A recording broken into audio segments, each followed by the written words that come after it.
Bonsoir, bienvenue dans les débats de 2012, ultime semaine de campagne, une semaine marquée par un tweet qui a provoqué une avalanche de réactions, une semaine aussi où il a été beaucoup question de l'attitude de l'UMP face au Front National et une semaine enfin où la crise est toujours présente, en Grèce bien sûr, mais il y a aussi l'Espagne et l'Italie qui s'enfoncent un peu plus dans les difficultés financières. Vous le voyez, une actualité très dense, beaucoup de thèmes pour notre débat et deux invités.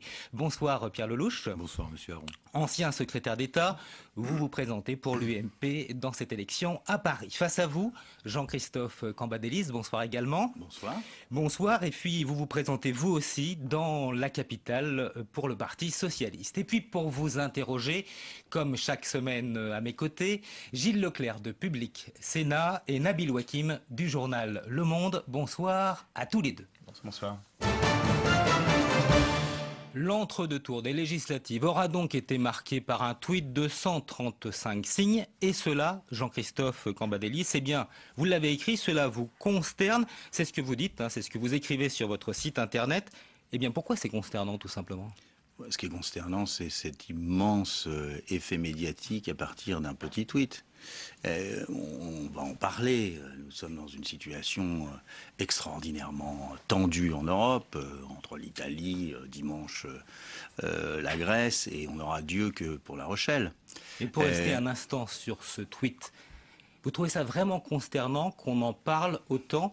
Pour vous, ça ne se justifie pas que la presse s'intéresse à ce tweet qui marque quand même une espèce d'amalgame entre intérêt privé et intérêt public? Écoutez, je comprends qu'on s'y intéresse. C'est la première dame de France qui soutenait un candidat socialiste qui se présentait contre l'ancienne femme, si on peut dire, du président de la République. Bon, tout ça, c'est très people, mais de là à en faire pendant 48 heures l'ensemble des gros titres, des analyses, de psychanalyse même, j'ai vu dans certains journaux. Franchement, j'ai l'impression que on n'est pas à la hauteur des événements qui assaillent notre pays.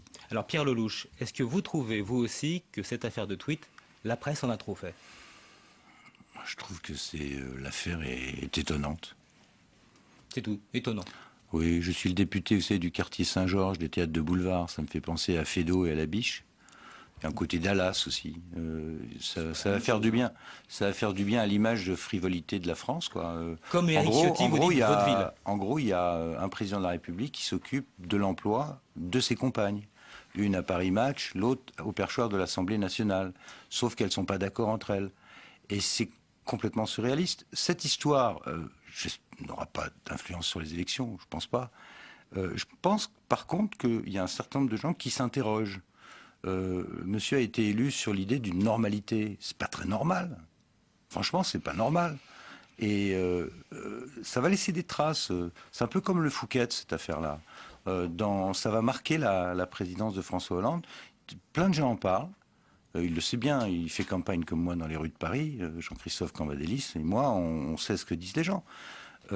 Franchement, je trouve ça un tout petit peu dérangeant. Alors, Jean-Christophe... Et je pense que le rôle de la femme du président de la République, quel que soit son statut, marié ou pas marié, à la limite, on est dans le monde moderne, mais quand même, c'est pas d'aller se mêler d'élections...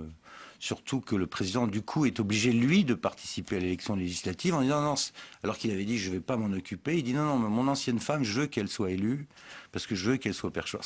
Tout ça est grotesque, et effectivement, et là je rejoins Jean-Christophe Cambadélis, c'est à la hauteur de cette bulle d'un mois, en gros, de campagne législative, où on a parlé de tout, sauf du cataclysme qui arrive lundi, parce que lundi, c'est le lendemain de l'élection grecque et française, et là commence le vrai monde. Et pendant un mois, on a parlé de tout sauf du monde. Vous inquiétez pas, on va s'intéresser effectivement à l'économie et aussi à la crise européenne. Mais juste pour terminer sur cette affaire de tweet, Jean-Christophe Cambadélis, est-ce qu'au départ, il n'y a pas une erreur peut-être du président de la République qui avait expliqué que dorénavant, il ne se mêlerait plus de la vie des partis et du Parti socialiste et qui est venu soutenir une candidate, en l'occurrence Ségolène Royal? C'est pas la seule. Il en a soutenu d'autres. Est-ce qu'il devrait les soutenir, justement? mais vous savez, c'est pas le président de la République qui a tweeté. C'est sa compagne. On n'est pas à ce point machiste en France qu'on interdise aux femmes de présidents ou autres d'avoir une idée.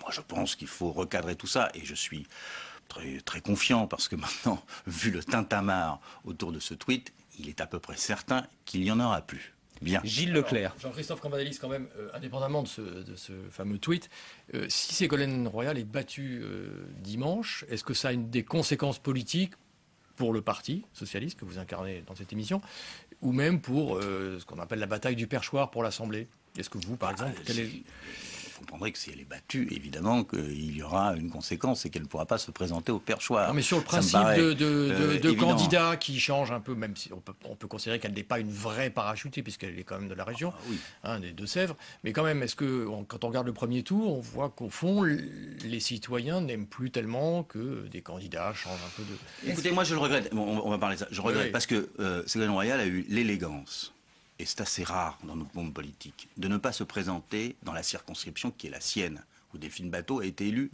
dès le premier tour. Elle a été dans une circonscription que nous avions réservée femmes. Exact. Et elle s'est présentée donc dans sa région, à La Rochelle. Franchement, si aujourd'hui on estime que dans la région on est parachuté, où allons-nous? Je rappelle quand même qu'on est des élus de la nation, même si on a un ancrage local, qu'il y a eu des redécoupages. Alors ici, on a pris un arrondissement, et il n'en était pas, et c'était pas son arrondissement. On lui a accolé à Monsieur Lelouch dans son nouveau découpage. Moi, on m'a retiré un certain nombre de bureaux de vote qu'on a donné à Daniel Vaillant. Enfin, où on va si on fonctionne comme cela? Moi, je regrette cette excès de localisme qui est un problème démocratique. Donc, on l'a entendu, élu d'abord de la nation. Autre sujet, Pierre Lelouch, il y a eu ce sondage qui a été fait après le premier tour des législatives. C'est un sondage Ipsos qui a été fait pour France Inter et Le Monde, qui montre que 66% des électeurs de l'UMP sont favorables à des accords avec le Front National en cas de triangulaire. Est-ce que ce chiffre déjà vous surprend?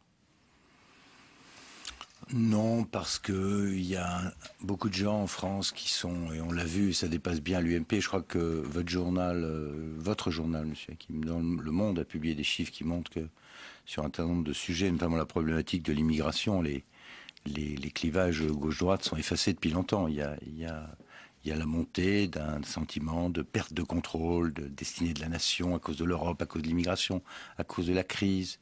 Non, ça ne rend que plus méritoire, si j'ose dire, si vous permettez, la décision que nous avons prise en conscience au bureau politique la semaine dernière, au lendemain du premier tour, de dire clairement qu'il n'y aurait pas d'accord. Donc on se trouve dans cette situation un peu bizarre, si vous voulez. Regardez ce qui se passe. L'UMP et le PS, à la sortie de ce premier tour, c'est à peu près la même chose, 34%. Non, sauf que... Vous oubliez que nous avons soutenu 60 parlementaires écologistes. Non, attendez, vous permettez... Non, mais je permets... Monsieur Alors, on va laisser Pierre Lelouch terminer son explication. Si j'ai bien compris, peut-être je me trompe. Si je me trompe, il faudra me le dire. Sans les alliés, on va dire. Voilà, 34, 30 soutien. Oui, parce qu'on s'est 34, sauf que du côté du PS, on a des alliés, qui sont les Verts et l'extrême gauche, et du côté de la droite, il n'y a plus de MoDem, puisque M. Bayrou l'a essentiellement tué en passant à gauche. Il reste le Front National, avec lequel nous avons pris la décision, critiquée par beaucoup de nos électeurs, moi j'en vois tous les jours, qui nous disent, attendez, les autres se marient avec l'extrême gauche, et vous interdisez de vous marier avec l'extrême droite, donc nous allons perdre. Donc on est condamné à perdre. Extrême droite, extrême gauche, donc exactement la même chose pour vous, fondamentalement? Pour moi, en tant qu'ancien universitaire et lecteur d'Hannah Arendt, vous me permettrez de vous dire oui. Les extrêmes, pour moi, se valent. Les totalitaires se valent, qu'ils s'appellent d'extrême droite ou d'extrême gauche. Souvent, d'ailleurs, dans les périodes difficiles comme nous vivons, ils changent de camp assez facilement. Les extrêmes, pour moi, c'est la même chose. Donc nous sommes imposés, nous, une règle. Cette règle, elle est claire. Lorsqu'il y a une triangulaire, nous maintenons notre candidat. Et en cas de duel, et il n'y en a qu'une vingtaine dans le pays, entre le Parti socialiste et le Front National, on dit clairement qu'on ne voterait ni pour l'un ni pour l'autre. Est-ce que cette règle va durer après dimanche prochain, ou est-ce Il y a qu'au fond, aucune- est-ce que c'est pas une question de fond idéologique, indépendamment d'accord ou pas accord? Est-ce que là, il n'y a pas une question à traiter dans votre famille politique pour la suite? J'y viens.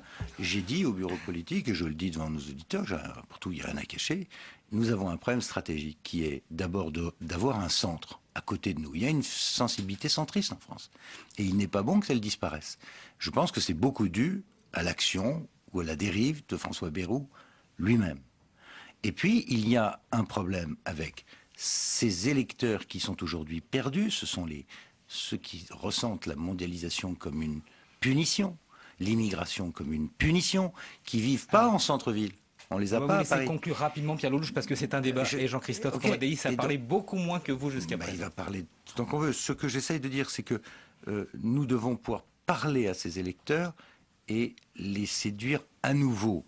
Là, en revanche, le leadership du FN, avec la politique qu'il propose, sortie de la France de l'Europe et de l'euro, retraite à 60 ans, sans parler d'autre chose, est quelque chose avec lequel nous On ne parle pouvons pas avoir avec d'accord. les électeurs, pas avec les dirigeants. Voilà. Jean-Christophe Cambadélis, sur l'attitude de l'UMP face au Front National, sur le fameux ni-ni, votre opinion? Moi, je suis très peiné, parce que on met sur le même plan, là, il ne s'agit pas d'alliance. On met sur le même plan le Front National et le Parti Socialiste, ça vient d'être dit. Non, les alliés du Parti Non, Socialiste. non, le Parti Socialiste, parce que vous n'avez pas... Les alliés, vous n'avez savez pas... très bien. Laissez-moi terminer. Vous n'avez pas de choix avec les alliés. Aujourd'hui, vous n'avez un choix que avec les socialistes. Et quand vous dites ni Front National, ni Front Républicain, donc ni socialiste, vous avez eu l'honnêteté de le traduire, eh bien vous mettez sur le même plan. Or, moi, il me semblait que le Parti Socialiste, même si on peut lui reprocher beaucoup de choses, faisait partie de l'arc républicain. Ce qui n'est pas le cas, je ne parle pas des électeurs, de Marine Le Pen, avec qui nous ne partageons pas, quoi qu'en dise Madame Morano, les mêmes valeurs. Donc, franchement, après l'entre-deux tours, qui moi m'a énormément choqué, avec la main plus que la main tendue de Nicolas Sarkozy à l'extrême droite, on est dans un degré supérieur aujourd'hui. Et moi, je crois, pour répondre à la question qui a été posée, qu'on avance tout doucement vers une alliance avec le Front National. Pourquoi? Tout simplement en disant, bah, écoutez, le Parti Socialiste s'allie avec les extrêmes, ça vient d'être dit.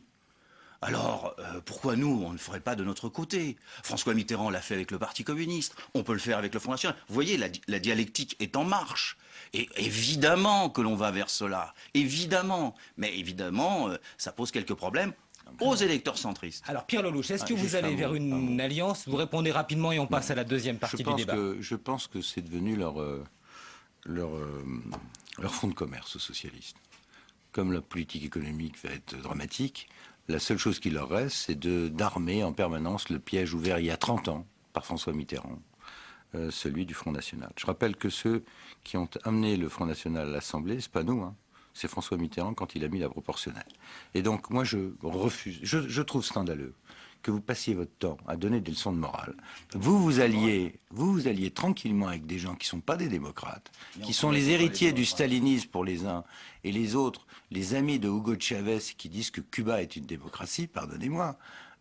Quand on a ce genre d'alliés, on ne donne pas des leçons de morale. Vous êtes le seul parti à avoir signé un Cambadélis, protocole d'accord avec un parti vous unique, faites le Parti communiste chinois. C'est pas le cas arrêtez. Ben oui, c'est vrai. Attends, C'est pas le cas en tous les cas ne partez pas sur la de Jean-Luc Mélenchon. Vous êtes le seul parti en Europe à avoir encore des liens de gouvernement. Il est même question de faire rentrer les ministres communistes au gouvernement avec Sur des gens nous, qui je sont sens les qu'ils ne le souhaitent héritiers pas. du soviétisme et du gauchisme. Alors, ne donnez pas de leçons de morale aux autres. s'il Messieurs, vous on plaît. connaît Vous vos êtes mal placés pour ça. divergences. On connaît vos divergences sur ce sujet. Et ce que je vous propose, c'est de passer à la deuxième partie de ce débat que nous allons consacrer aux questions économiques. Avec en particulier des chiffres du chômage que l'on connaît, qui sont mauvais. On atteint les 10% de chômeurs. Michel Sapin vient d'annoncer un recours plus grand aux emplois aidés. Et sur ce point, eh bien, question de Nabil Wakim du journal Le Monde. Jean-Christophe Cambadélis, Michel Sapin vient d'annoncer 80 000 emplois aidés en plus. Alors la droite y a eu beaucoup recours face à cette hausse du chômage. C'est ça la solution, des emplois aidés à court terme? On maquille un peu les statistiques du chômage. Écoutez, la solution, tout le monde la connaît, c'est la croissance. Hein. Les emplois aidés, c'est un pis-aller, mais il faut le faire. Parce que les gens, parce qu'en attendant que la croissance soit là, c'est 400 millions d'euros en plus. Absolument. Il va falloir aussi les payer. Et ça, évidemment, mais n'ayez pas Vous dites peur. c'est un pis-aller, Jean-Christophe Cambadélis. Il y a quand même cette annonce de 80 000 nouveaux emplois aidés. Vous voulez dire quoi par là? Je veux dire par là que ce n'est pas cela qui réglera le problème de la facture Sarkozy et de son chômage à 10%. Ce n'est que 80 000 emplois. On sait très bien que le seul moyen de régler massivement est de faire baisser le chômage, et que si on ne fait pas baisser le chômage, on ne réglera pas derrière le problème du Front National et de l'ensemble de ces formations extrémistes. Donc pour nous, c'est un moment nécessaire parce qu'il faut faire face à l'urgence qui n'a pas été fait. On passe un peu la serpillière aujourd'hui. Ça sert quand même à quelque chose, ces 80 000 emplois aidés. Bien sûr, pis-aller, ça veut dire quand même que ça sert à quelque chose. Je ne dis pas que c'est une erreur, ce qui pourra être dit. Mais est-ce qu'à ces 80 000 emplois vont s'ajouter 100 000, 150 000 contrats d'avenir qui ont été promis par François Hollande pendant la campagne? C'est-à-dire qu'on aura plus de 500 000 à la fin de l'année contrats aidés? Non, sinon il l'aurait dit, Michel Sapin.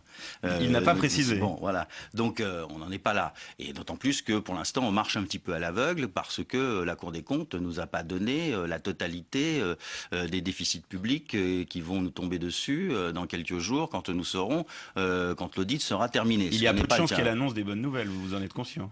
Je ne sais pas, le bilan était bon, non? Elle devrait nous annoncer que tout va bien. Ah oui, alors c'est ça votre stratégie, c'est de renvoyer la balle sur le gouvernement. On est obligé de prendre les choses telles qu'elles viennent. Hein. Je veux dire, donc cette situation économique qui a été sanctionnée par les Français, elle est là. Pierre Lellouche, sur ces 80 000 emplois aidés, c'est pour faire face aux 10% de chômeurs qui sont le bilan du quinquennat de Nicolas Sarkozy. Qu'est-ce que vous dites sur ces emplois aidés? Le bilan du quinquennat de Nicolas Sarkozy, c'est 10% de chômeurs. On est arrivé. Vous avez regardé le chiffre du chômage il y a 10 ans ou il y a 15 ans? Le chômage. Mais malheureusement, monsieur Aron. Mais vous niez que le chômage a fortement augmenté. Vous savez quoi? C'est Nicolas Sarkozy est la cause de tout. Des 10%, de la crise en Europe.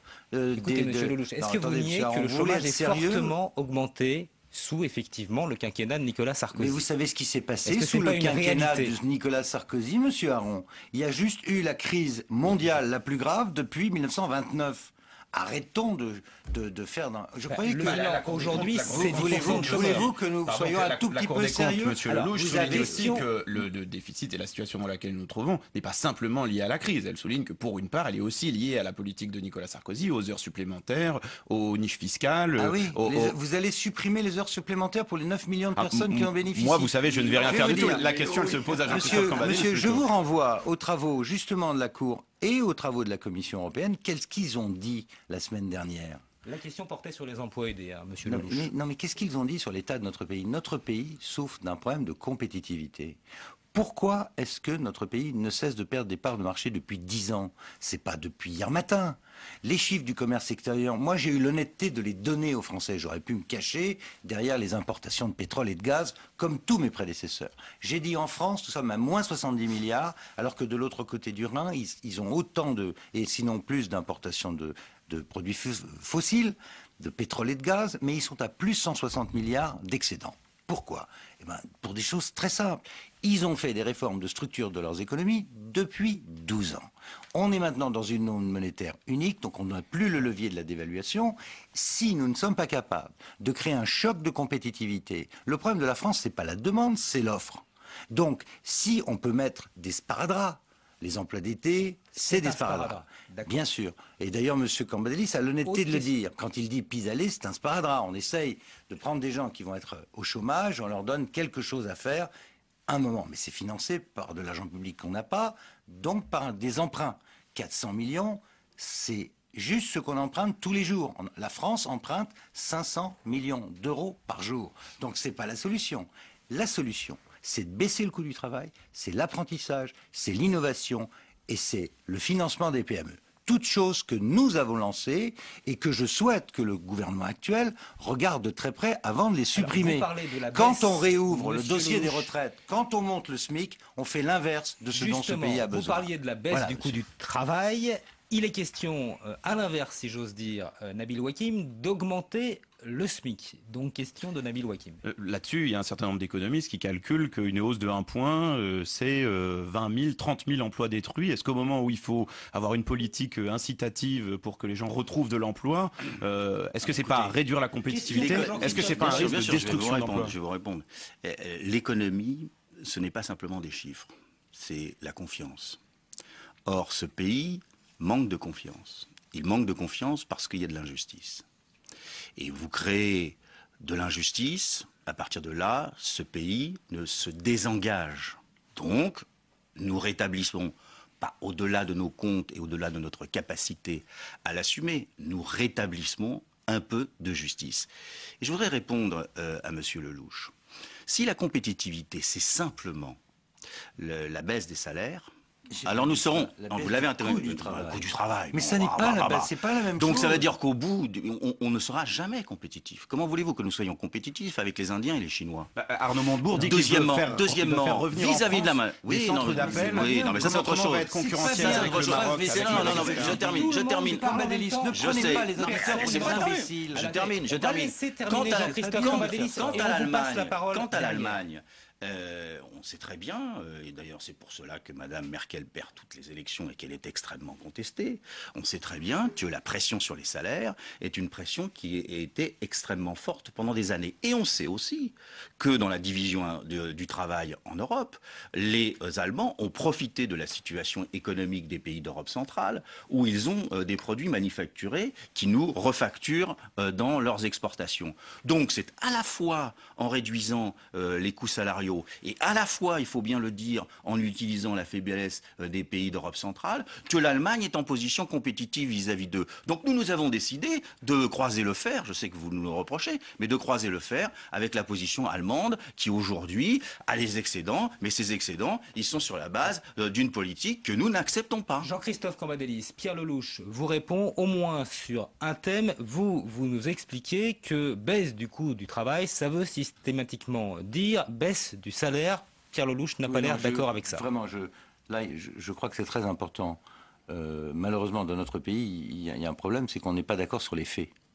C'est pour ça qu'il y a une conférence qui va se tenir début juillet. Non, mais, attendez, quand je parle de baisse du coût du travail, je parle du coût du travail avec les charges. Je ne parle pas du coût de la baisse du salaire. Au contraire, notre problème, c'est que les salaires sont trop bas et les coûts sont trop élevés. C'est d'ailleurs pour ça, M. Cambadélis, si vous voulez bien me faire l'amitié d'aller dans l'Est de la France, que vous allez trouver 250 000 Français qui, tous les jours, vont travailler en Suisse, au Luxembourg et en Allemagne, où ils gagnent plus, avec des charges moins grandes dans le pays d'à côté. C'est tout notre problème, c'est de baisser les charges sur les salaires. Donc, c'est le coût du travail. C'est pour ça que nous voulions faire une TVA anti-délocalisation que vous avez immédiatement annulée. C'est une mesure que les Allemands ont prise de façon beaucoup plus élevée ces dernières années et qui était très efficace parce qu'elle permettait de limiter l'augmentation des charges et donc de rendre les produits allemands compétitifs. Pas seulement en utilisant la main-d'œuvre d'Europe de l'Est. Je parlais pas de main-d'œuvre, je parlais des composants. Maintenant, ce que vous venez de dire sur l'Allemagne est très important. Je l'ai lu avant la campagne dans un livre écrit par Arnaud Montebourg, auquel j'ai répondu par un autre livre. Je le vois maintenant dans les propos du Premier ministre, du ministre de l'économie, de vous-même. Je vois monter en France une sorte de mise en accusation de l'Allemagne comme le premier responsable de ce qui se passe. La méchante Madame Merkel, qui est la maîtresse d'école, qui impose l'austérité, qui punit les peuples. Je vois la France installée dans le rôle de leader des pays les plus endettés, le syndicat des pays du Sud contre l'Allemagne en lui disant « Bon, maintenant, il faut sortir de cette austérité et donc il faut que vous garantissiez de l'argent frais sous forme d'euro-obligations. Messieurs, vous êtes en train de faire quelque chose d'extrêmement grave. D'abord, vous êtes en train de vous tromper sur la nature du consensus en Allemagne. Car en Allemagne, il y a un consensus droite-gauche sur cette politique. Je rappelle que la politique de croissance allemande, c'est Schröder qui l'avait commencé. Deuxièmement, la politique qui consiste à isoler l'Allemagne en Europe est tragique pour l'avenir de la construction européenne, parce que le pilier géopolitique de toute la construction européenne, c'est la relation franco-allemande. Si vous cassez ça, vous allez casser la construction européenne. Et troisièmement, vous êtes en train de mentir aux Français parce que le problème de l'économie française, c'est pas la faute des Allemands, c'est la faute de la difficulté avec laquelle nous sommes nous Français, dans l'incapacité de nous mettre d'accord sur des réformes de bon alors, sens. juste Voilà une le seconde. diagnostic de la Jean-Christophe situation. Cambadélis, intéressant, si alors, j'ose la dire, hauteur tout du ce que sujet. vient de dire Pierre Lelouch tombe bien parce que c'est une transition parfaite pour la troisième partie de notre débat que nous allons justement consacrer à la place de la France en Europe et tout particulièrement aux relations entre la France et l'Allemagne. Et visiblement, en tout cas, si on s'en tient à ce qui a été dit ces derniers jours, les relations entre François Hollande et Angela Merkel sont loin d'être au beau fixe. Et question de Gilles Leclerc de Public Sénat. Oui, Jean-Christophe Cambadélis, il y a un instant, vous avez dit il nous appartient sans doute maintenant de croiser le fer avec l'Allemagne. Je vous cite. Alors, deux questions. Est-ce que vous pensez qu'on est en état de le faire, compte tenu effectivement des situations économiques respectives? Et deux, est-ce que c'est la bonne méthode? Je reprends cette image qui a quand même été beaucoup soulignée cette semaine. Quand François Hollande, à l'Élysée, reçoit les membres du SPD, est-ce que c'est une bonne façon de faire, je dirais, à l'actuel gouvernement, à l'actuelle gouvernance de l'Allemagne? Il est vrai que Mme Merkel ne voulait pas recevoir François Hollande et était venue soutenir Nicolas Sarkozy. Mais vous savez, nous partageons à peu près la même, enfin pas à peu près, nous partageons la même position que Sigmar Gabriel, Steinbrück et Steinmeier, puisque nous avons signé il y a un an un texte commun sur la relance, la croissance, les eurobonds, les europrojets, et que surtout nous vous avons déposé ensemble, au même moment, au Parlement français et au Parlement allemand, une résolution sur la taxation des mouvements de capitaux. Donc moi je suis bien d'accord qu'il y a... Enfin, je ne suis pas d'accord, il n'y a pas consensus, il n'y a pas une Allemagne comme ça. Il y a une politique qui est menée en Allemagne. Et si je suis favorable, hautement favorable pour des raisons géopolitiques, pour qu'il y ait ce pilier franco-allemand, encore que ce pilier franco-allemand qui fait 42 à 43% du produit intérieur brut de l'Europe ne doit pas asphyxier le reste. Et la France aurait tout intérêt, M. Lelouch l'a fait, à avoir des relations avec les autres pays de la zone euro. C'est quand même notre principal partenaire encore aujourd'hui. C'est notre principal partenaire, mais il n'est pas anormal de chercher aussi d'augmenter nos échanges avec d'autres, les Polonais par exemple. Hein. Donc, bon, mais fermons la parenthèse, c'est pas le sujet principal. Donc, moi je crois qu'il ne faut pas le faire en situation de faiblesse, c'est-à-dire qu'aujourd'hui, le rapport a été déséquilibré. Il a été déséquilibré. Pourquoi? Parce que les déficits publics étaient tels en France, je mets de côté les raisons, ils étaient tels en France que Mme Merkel était en position de force. Et en position de force, elle a imposé ce traité qui pour nous est déséquilibré et qu'il faut rééquilibrer. On n'est pas les seuls à le dire. On a besoin donc Monsieur Rajoy le pense, Monti, Monsieur Monti le pense. Les leaders conservateurs des Pays-Bas le pensent. Beaucoup le pensent en Europe, mais il ne s'agit pas de le faire. Est-ce que ça ne va pas, pardon, est-ce que ça ne va pas raidir un peu Angela Merkel? On a un peu l'impression qu'il y a une tentative d'encerclement de Mme Angela Merkel. Mais évidemment, ce n'est pas un problème d'encerclement. On fait ça ensemble. On sait très bien que c'est une négociation, que c'est une discussion. La conjoncture, je ne mets même pas ça sur le talent de François Hollande. La conjoncture politique internationale, la prise de position de Barack Obama, les évolutions dans l'Europe aujourd'hui, donne un terrain favorable. Je mets même de côté Nicolas Sarkozy, donne un terrain favorable pour mener une offensive politique amicale qui permette de mettre au centre de la croissance. Pourquoi, à partir du moment où on fait ça, d'un seul coup, l'UMP nous dit mais qu'est-ce que ça veut dire? Vous êtes en train de casser la relation franco-allemande. Non, on la rééquilibre, c'est tout. Jean-Christophe Cambadélis, dans l'offensive politique amicale, du moins c'est comme ça que vous l'appelez, il y a un point de divergence entre la France et l'Allemagne, ce sont par exemple les eurobonds. Sur cette question précise, Pierre Lelouch, les eurobonds, on sait que François Hollande et le Parti socialiste sont très favorables à cette mesure. Côté UMP, quel est exactement votre point de vue? Parce qu'il y a eu plusieurs choses qui ont été dites. Écoutez, c'est très simple. On discute de ça avec les Allemands depuis janvier 2010, depuis le début de la crise grecque. La France voulait sauver la Grèce, c'était moins clair à l'époque en Allemagne, donc on s'est beaucoup bataillé, croyez-moi. Là, nos amis socialistes découvrent que c'est pas évident, mais c'était pas évident avant non plus. Il faut pas croire le sketch qu'on est en train de nous présenter où Nicolas Sarkozy était le caniche de Madame Merkel et arrive tout d'un coup Zorro qui va se dresser, l'étendard tricolore au vent pour montrer que le sud de l'Europe va résister à la domination allemande. On est dans le dessin animé là. La vérité c'est quoi?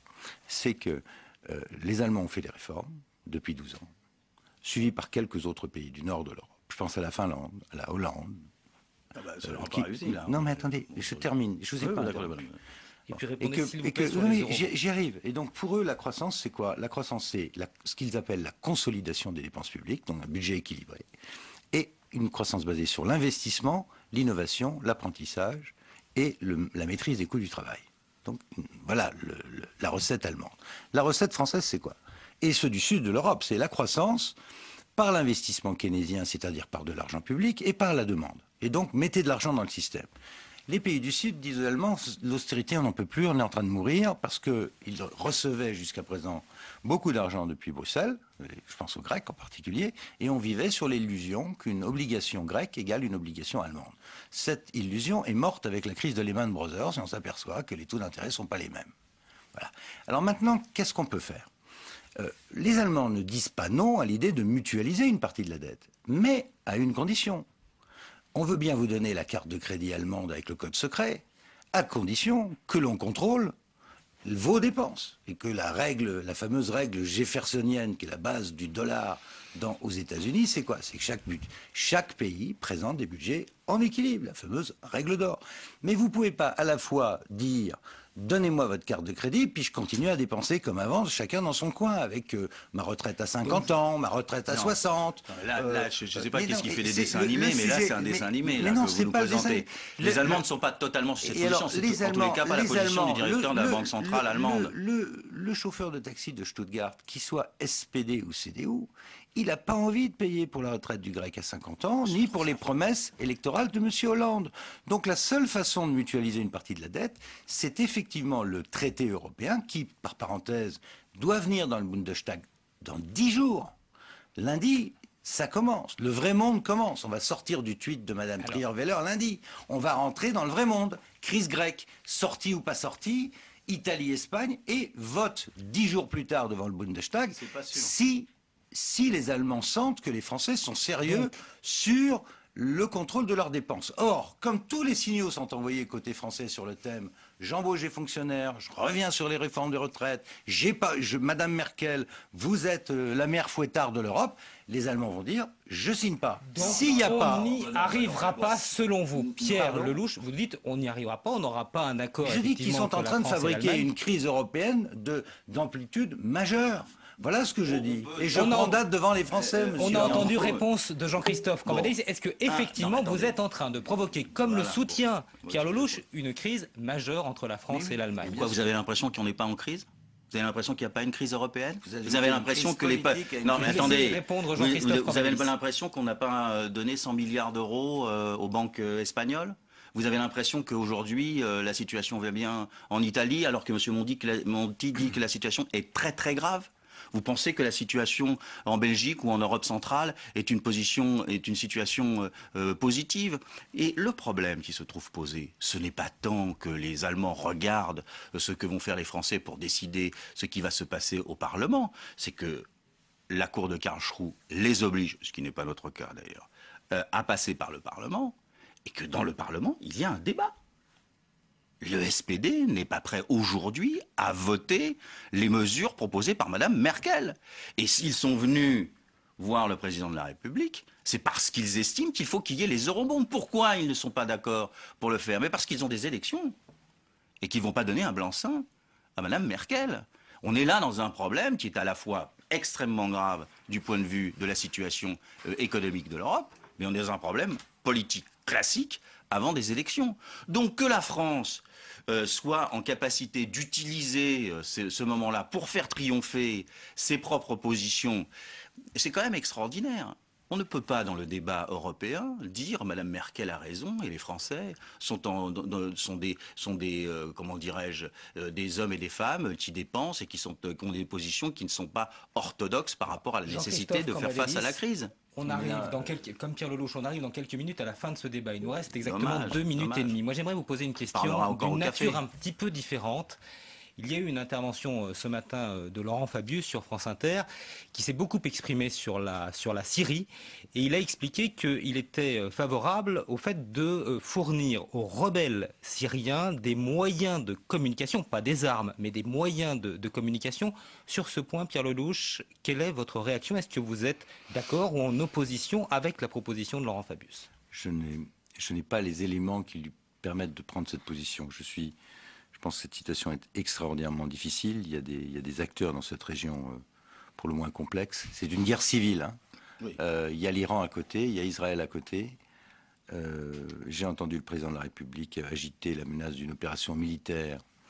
Il est vrai sous mandat de l'ONU. Je ne sais pas très bien ce qu'on fait dans des opérations militaires dans un pays qui est en guerre civile de nature religieuse en ce moment. Vous pensez donc que François Hollande s'avance à la légère quand il fait telle déclaration ? Je pense que là aussi, ça fait partie des choses très, très discutables que j'ai entendues de la part de l'exécutif depuis le 6 mai. J'ai entendu des choses discutables sur l'Afghanistan, sur la Syrie, le plus grave étant l'Europe, et ce divorce franco-allemand. Et d'un dernier mot à M. Cambadélis, ne vous amusez pas à me faire passer pour le valet de Mme Merkel. On n'est pas là pour servir le roi de Prusse.